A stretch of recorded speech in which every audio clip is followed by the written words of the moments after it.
Good morning, viewers. It's a new day. Welcome to today's devotion with the Daily Fountain, the devotional guide of the Church of Nigeria Anglican Communion.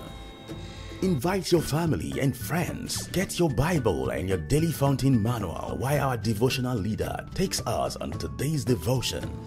Good morning. Let us pray. Our Father, we are grateful unto you for this day you have made. This is the day you have made, and you made it for us to happy and to rejoice in it. As we look into your word this morning, we pray that, oh God, your word will do us good. Your word will revive us. Your word, oh God, will bring a refreshing to our hearts, that our life will not remain the same again. Thank you, Father, because we know you will do it. In Jesus' name we pray. Our meditation today is taken from Joel chapter 2, from verses 1 to 11. Joel 2, verses 1 to 11. Blow the trumpet in Zion. Sound the alarm on my holy hill. Let all who live in the land tremble. For the day of the Lord is coming. It is close at hand. A day of darkness and glooming, a day of cloud and blackness, like dew spreading across the mountains. A huge and mighty harm comes, such as never was of old, nor ever will be in the ages to come. Before them fire devour, behind them is a flame blaze. Before them, the land is like the Garden of Eden. Behind them, a desert waste. Nothing escapes them. They have the appearances of horses. They globe along the cavalry with a noise like that of a chariot. They leap over the mountain tops. They, like a crying fire consuming stubble, like the mighty army drawn up for battle. At the sight of them, nations are in anguish. Eyes, every face turned pale. They charge like warriors. They scale wall like soldiers. They all march in line, not swerving them from their course. They do not jostle each other. Each marches straight ahead. They plug through the defenses without breaking rank. They rush upon the city. They run along the wall. They climb into the houses. Like thieves, they enter through the windows. Before them, the earth shakes. The sky trembles. The sun and the moon are darkened, and the stars are no longer shine. The Lord thundereth at the head of his army. His forces are beyond number, and mighty are those who obeyed his command. The day of the Lord is great, it is dreadful. Who can endure it? This is the word of the Lord. From our meditation, the Bible refers to the day of the Lord as the day when God will completely take charge of our war. But Joel seems to see the day of the Lord partly revealed in the disaster of his day. He carefully draws similarities between the locust invasion and the final consummation of history. He responds to the disaster of his time was entirely spiritual. For Joel, the destruction the locusts have caused will be a nothing compared to God's final judgment, which will come in the near future. Joel developed an analogy between the invading army and the locust swarm. The land may be like the Garden of Eden, but the invader will leave it a desolate wilderness. The army will be unlike human army.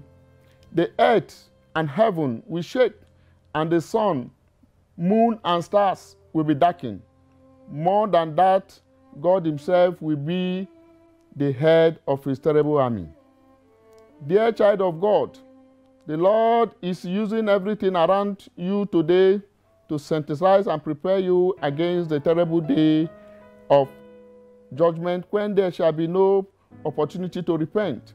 The day of the Lord shall come someday, whether we like it or not. The whole world continue endlessly. There is going to be an end to everything, including repentance. The day of the Lord will not give room to repentance and confession of errors. That is why it is wise for you to repent now and live in the life of a true child of God. Doing that makes you better prepared for eternal home. This is the time to prepare. From our meditation, we can see the essence of preparation, and God wants us to prepare now. Preparation is the key to the success in every endeavor. If we fail to prepare, then we are preparing to fail. The day of the Lord is coming, and that day will be terrible. God is coming to take charge. He is coming to take control. And it requires you and I to get ourselves prepared so that that day will not be a day of agony, will not be a day of languishing, but it will be a day of joy. From our scripture today in Joel chapter 2 verse 1, it opened that we should blow the trumpet in Zion, which connotes that we should sound the alarm. We should call the warning so that everybody should sit up, so that everybody will be prepared and get himself ready to turn away from sin, to turn away from ungodliness, to turn away from things that will not allow us to make this eternal kingdom that God has gone to prepare for us. So it is a day that is full of darkness. It is a day that is full of sorrowing. It is a day that is full of crying. And even as he compared it to Garden of Eden in that verse 3, a Garden of Eden that signifies beauty, splendor, we can see because of sin, that place become a terrible state. And God does not want our lives to be like that. And that is why he's calling on us from where we are, rich and poor, big and small, to repent. And repentance is completely turning away from unrighteousness and turning unto God. As we are living our lives, God wants us to follow after righteousness and shun anything that is evil, anything that is ungodly, anything that will make that day when God will come to be a day where we will be gnashing our teeth and then we will not be able to make the heaven. God wants us to prepare so that that day will not be a day of weeping, will not be a day of gnashing of teeth. We are in the end time, and the end is already here with us. So God wants us to repent of all our iniquities, from all our sins. Today, God has said, when you hear his voice, harden not your heart. Come with a total surrender. Come with a heart of total heededness to him. And as we do, that day will be a day of joy. God is returning, and is returning to bring his best for us. But for those that have hardened their heart, it will be a day of sorrow. It will be a terrible day. Allow God to come into your heart.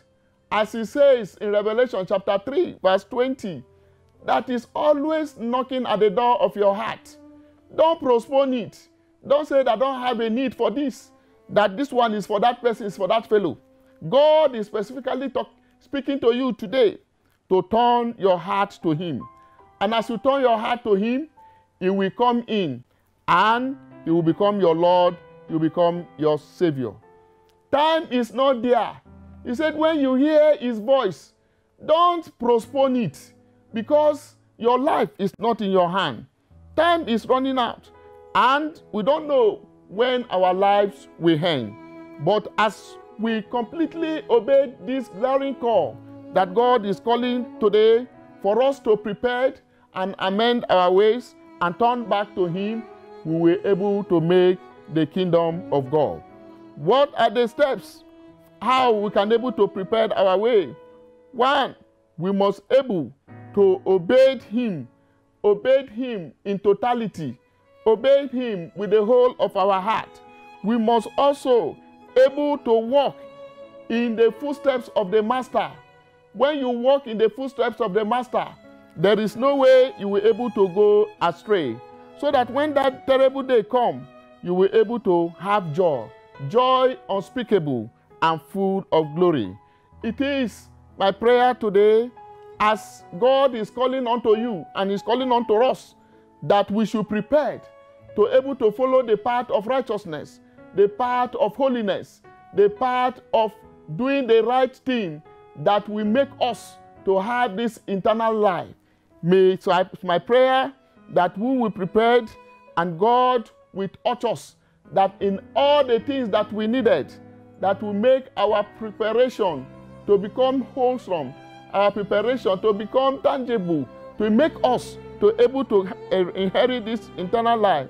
May God give us that preparation. The kingdom, God has gone to prepare the kingdom of God for us, and that kingdom is for you. Don't deny yourself. Don't hesitate by not turning your heart to him. Prepare today, and as you prepare, he will not wild cast you out. And when he will come, that terrible day will be a day of joy, will be a day of happiness, will be a day of glory. It's my prayer that as we prepare our heart, this kingdom of God will be our portion in the mighty name of Jesus. Let us pray. Father, we thank you. We appreciate you, because you are a God that always wants the best for us, and he wants us to prepare for the day that is coming, the terrible day. Father, we pray that that day, oh God, we will be able to go with you. It will not be a day of terror. It will not be a day of glooming, but it will be a day of joy for us as we circumcise our heart and surrender our lives to you. Thank you, Father, because we know you will do it for us, as we pray with thanksgiving in Jesus' name. Amen.